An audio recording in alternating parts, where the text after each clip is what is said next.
I've built 5 companies that turn over millions of dollars in revenue every year, and I have failed countless times. Let me talk to you about some of the lessons I've learned about those failures and those successes.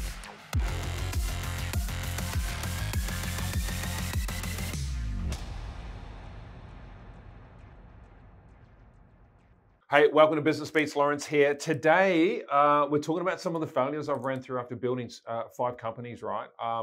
When I get those 5 companies and I really think about the 20 or so years I've been in business, in actual fact, it's probably about 15 companies. 10 of those companies, maybe 3 or 4 of those I sold and flipped for a relatively healthy profit, but the rest of them out of business. So, there's a lot going on there. There's a lot happening in that space. So I wanted to run through some of those core lessons I've learned about failing and succeeding when you're building your first or second or third business venture, right?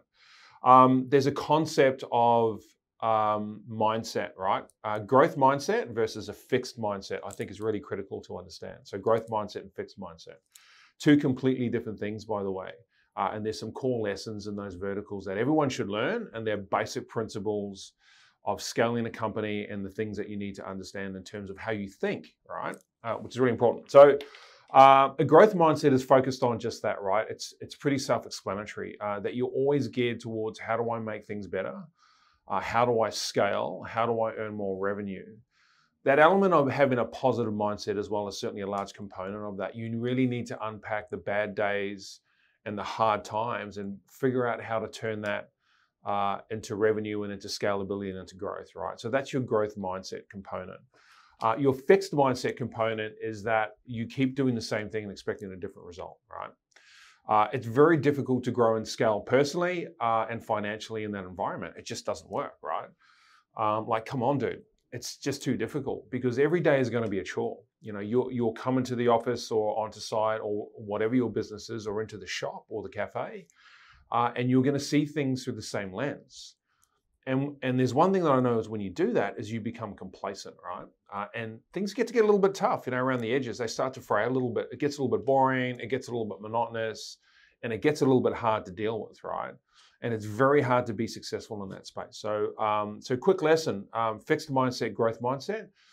Be conscious of it. Think about it. Read the books about it. There's a lot of there's a lot of information in the market, and some really good quality one as well. That's researched information. You should look at that. And try and figure out what will work for you. So there's one thing that I learned, right? Look, I was never that smart at school, right? I did formally get educated a little bit later on in life, but there's one thing that worked for me.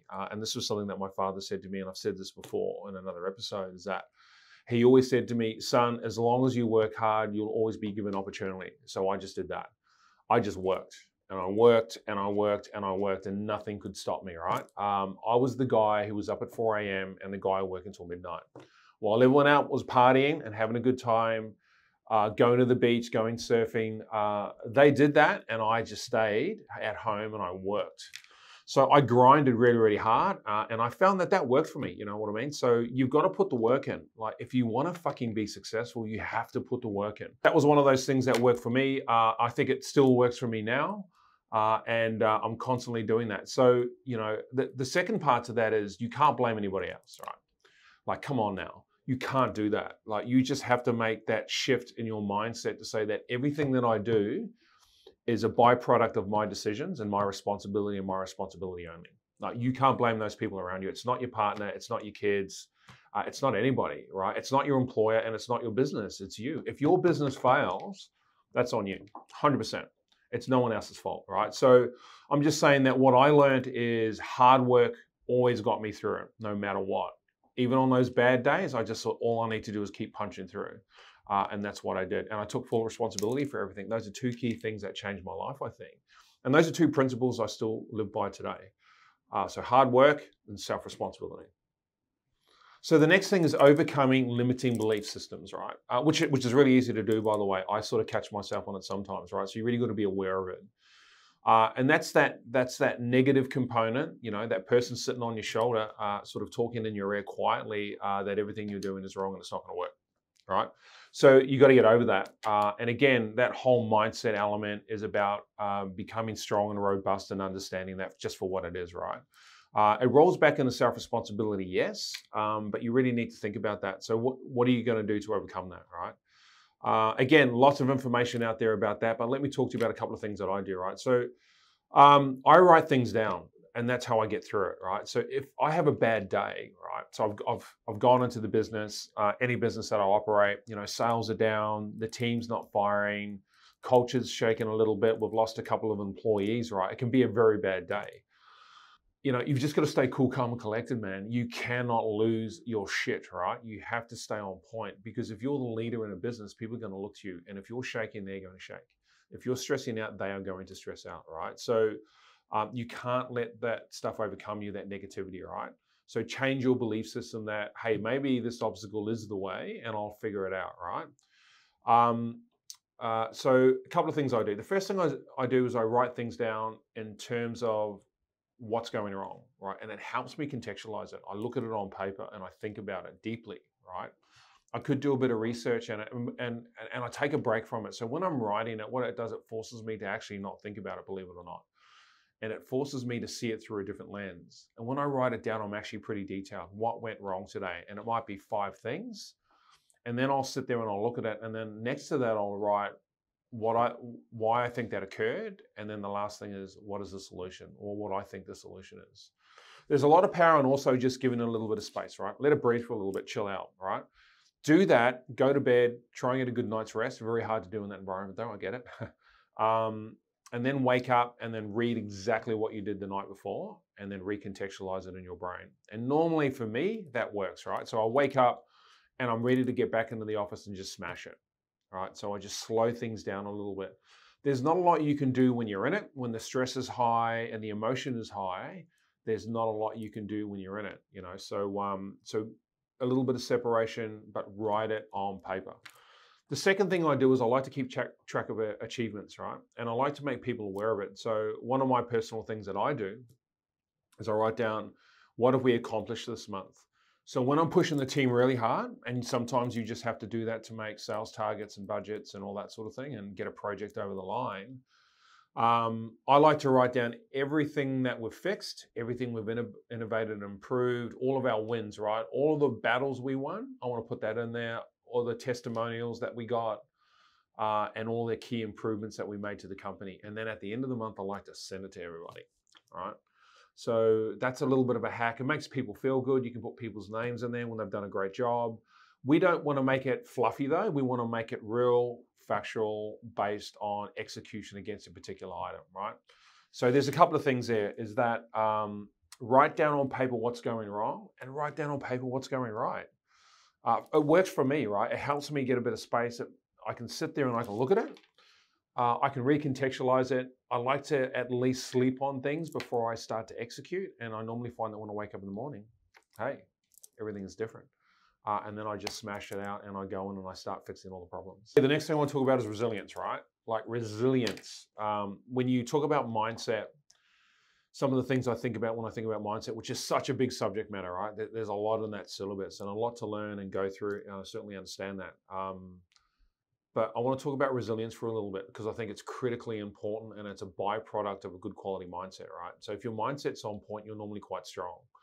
And I normally find when your mindset isn't on point, you don't feel very strong, right? It's just because your brain's processing information and it's moving in the wrong direction, right? So you get a little bit stuck up on things, you get a little bit stressed out on things where you probably normally wouldn't.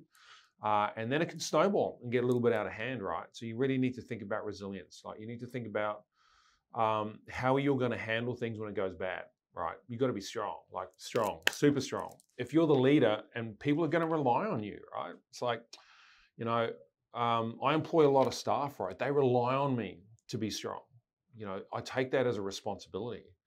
And I think if there's anything that I could say to you today is that you should take that responsibility very seriously. If you're going to build a company and you're going to employ people, that's a responsibility on you, right? You've got to carry that around with you. So I think you need to look at it through the lens of responsibility and resilience. Because if the company is successful, you get to support those people. You get to pay them every week, which is great. You sort of need to do that. But you also get to support them and their families, and maybe some of the opportunities that you could present to them over the years, right? When that business is sustainable and successful, like how cool is that? That's pretty cool, right? But on that resilience thing, right? There's so much in that. If I was to roll out a couple of hacks on how I manage that, obviously mindset is something that you need to think about. You need to keep that on point. That's probably one of the first things. That's a bit of a no-brainer, right? So let's just push that to one side. But what is it? What is resilience? So I think for everyone, it's a little bit different, right? For me, it's about wearing all the pain and making sure no one sees it. You know, and how do I do that? Well, I don't show it. I know how to contain it, and then I might take it home and completely fall apart and lose my shit. I'm joking. I wouldn't do that. And then I take it home and then I process it, right? Like resilience can be many things for many people. But it's also core strength, right? Like I think when I'm hit with an obstacle, I just hit it back as twice as hard. That's what I normally do, right? Like I'm like Muhammad Ali, mate. You know, I just punch. Maybe Mike Tyson. No, not Mike Tyson. Muhammad Ali, definitely. You know, I just punch back, right? Normally twice as hard. Sometimes that's probably not the right thing to do. But I do it anyway, and it makes me stronger, right? So I think when you come up against an obstacle, you need resilience. Figure out what that looks like for you. You know, think about people like Elon Musk, right? Now, like this guy is a powerhouse, right? Sold PayPal, hundreds of millions of dollars, invested everything into those businesses, right? So Tesla, SpaceX, SolarCity, right? And SpaceX dropped all his money in that. I think it was it the Falcon 9? It might have been a Falcon 9 contract pending, almost out of business, down to his last few dollars, sleeping on a friend's couch. Sold everything that he had, right, just to get the job done. Like sold everything, broke hundreds of millions of dollars. One of the smartest people on the planet, if not the smartest, right? Took everything to the wall. And on that final launch, now, if that final launch for the Falcon 9 failed, he would have been done. But here's the thing. What do you think he would have done if he failed? He would have stood back up the next day and just carried on, right? Bezos does the same thing. Like Bill Gates, all these guys, like Steve Jobs, right? Like that famous story about Steve Jobs, you know, having to go to Microsoft to get investment to keep the company afloat to his biggest competitor. Like incredible, right? Now, that's resilience. It's intelligent, right? People think that you shouldn't do that. That's a competitor, but he will do anything to keep that company alive and keep it going. That's resilience, strength, right? So anyway, back to Elon. So it was successful. That final launch was successful. The company went on to pick up the NASA contract to take payload to the space station, save the company.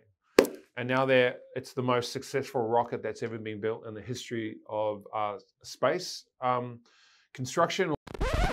Lawrence apologizes and is aware that the term space construction is in fact not the correct terminology and is currently reading the Oxford Dictionary out of pure embarrassment. Now back to our regular scheduled programming. Or whatever you want to call it. And it's incredible, right?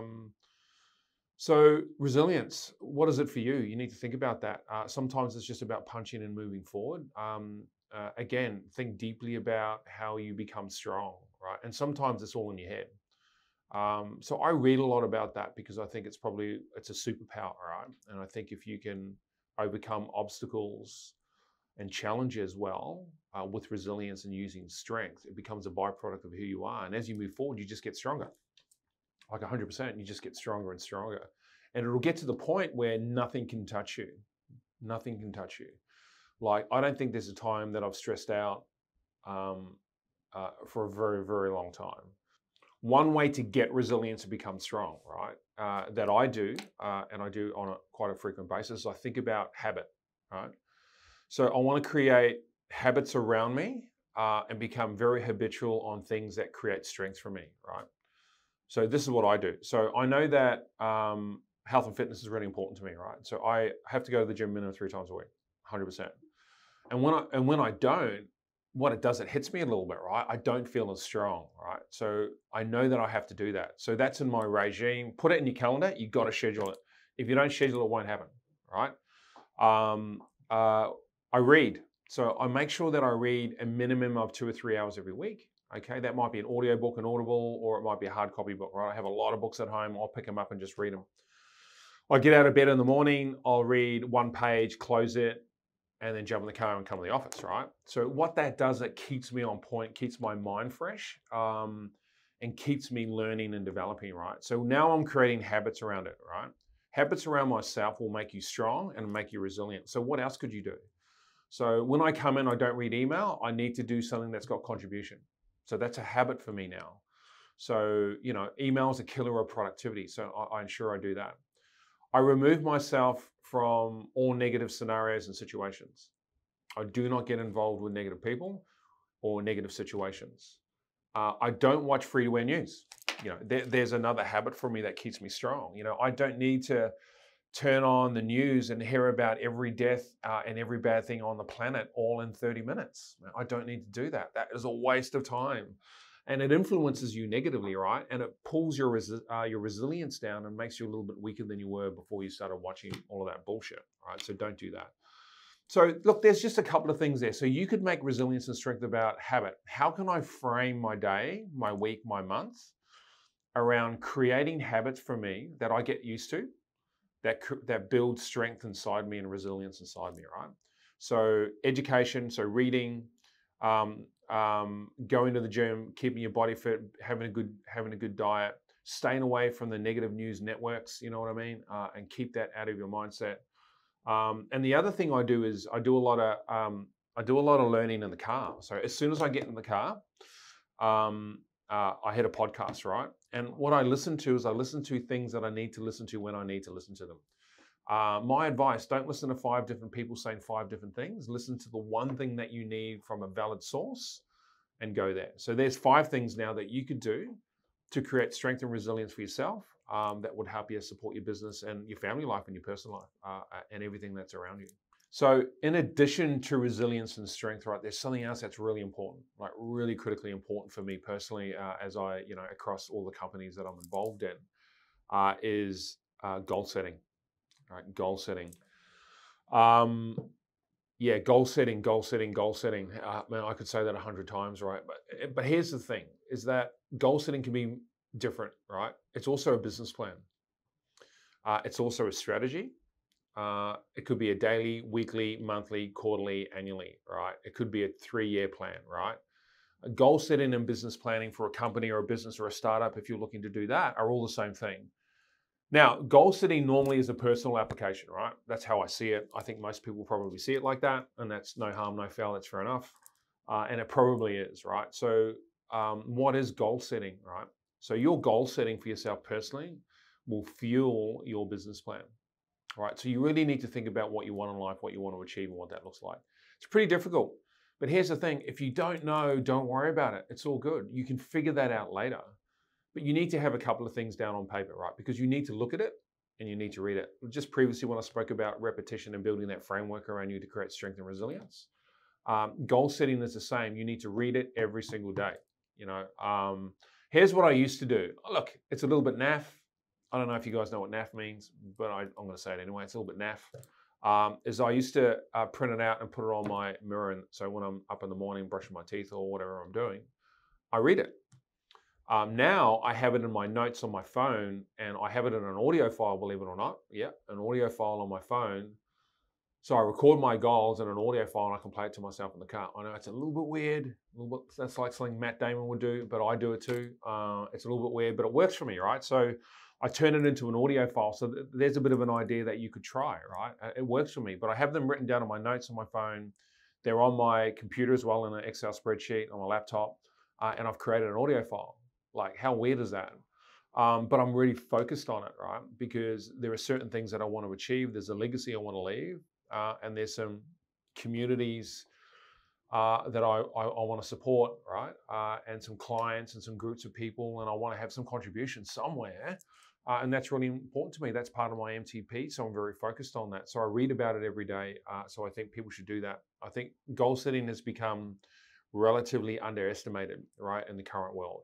And I think it's critically important because it's your foundation, right? Everything should stem from that. And I think it's important to have a plan and a goal, right? Otherwise, if you've got nothing to aim for, what are you doing? Like you're going to randomly walk through the forest. Like that's not very wise. So you got to have a target, right? And the personal goal should be connected to the business goal, and they should be interfaced with each other, right? Like build an API and put them together, and then once you get that synergy, it sort of becomes relatively easy because you have to have a why behind what you're doing. And without the goal, it's really hard to figure out what that is. If you just make it about money, my advice would be don't do that, because that won't keep you passionate and won't get you up at 4 a.m. every morning. If you had to do it for your kids or for your community or for your church or for your country, you know what I mean? If it's got that element of contribution to it, I think that's pretty special. I sort of think like that, and I think it's really important to have that, right? So bed it down with something that's important and attach it to a massive transformative purpose or an MTP. Write your goals down, put them in an audio book or an audio file and listen to it when you're in the car, and read it every single day, right? And here's another thing. This is something I used to do. I don't do it anymore. I sort of don't need to now. Now that I'm 145, I've got enough experience to do that. Anyway, is tell your friends about it.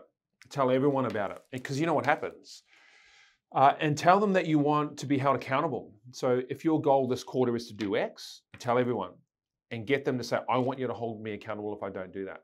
Like my goal is to go to the gym 3 times a week. And get your partner to hold you accountable to that.